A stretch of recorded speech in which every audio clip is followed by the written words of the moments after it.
Isang misa, prosesyon at salo-salo ang isinagawa sa pagdeklara ng patrona ng Intramuros. At mula sa Maynila, nakatutukla si Dano Tingkungko. Dano? Pia, sabay nga sa kaarawan ng Birhen Maria ngayong araw ang unang pista opisyal sa Intramuros ngayong araw para kay Nuestra Señora de la Consolación y Correa. Sa maraming paraan, isang muling pagsasabuhay ng debosyon sa Birhen na natulog matapos ang World War II. Makasaysayan ang araw na ito para sa San Agustin Parish sa Intramuros, Maynila. Bukod sa unang pagkakataon itong ginunita ang pesta para kay Nuestra Señora de la Consolación y Correa,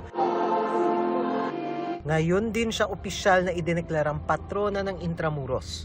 The feast day celebration sa Our Lady of the Consolación y Correa shall be celebrated every year on the second Sunday of September at the Archdiocesan Shrine of Our Lady of the Consolación y Correa, San Agustin Church, Intramuros, Manila.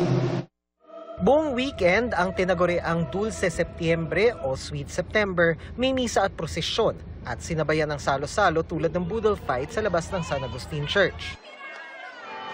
Very significant po ito, hindi lamang po sa Intramuros kundi sa buong Kamaynilaan.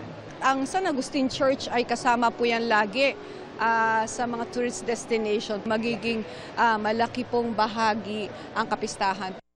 Inaasahang mapapasigla pa ng pista ang turismo sa Intramuros. At para sa simbahan mismo, muli ring naisabuhay ang debosyon sa Birhen na tumamlay matapos ang World War II. During the World War II, all churches, all residences are bombed except San Agustin. Why? Nagtagtago dito Amerikano.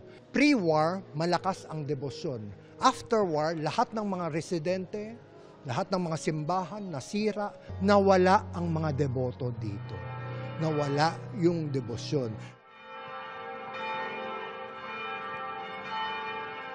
At Pia, bilang pagtuldok o pagtatapos ng Dulce Septiembre weekend, bilang pagpugay o pagbibigay-pugay kay Nuestra Señora de la Consolación y Correa, sa ngayon ay nandito tayo sa tabi ng Manila Cathedral, tabi ng Plaza Roma. Inaabangan ang pagdating ng imahen ng Birhen na manggagaling ng San Agustin Church at pansamantala munang titigil dito sa Manila Cathedral para basbasan ng insenso bago naman yan umikot sa palibot nitong Intramuros. Pia? Maraming salamat, Dano Tingkungko. Mga kapuso, patuloy na tumutok sa mga balita. Mag-subscribe sa GMA Integrated News sa YouTube. Sa mga kapuso abroad, samahan niyo kami sa GMA Pinoy TV at www.gmanews.tv.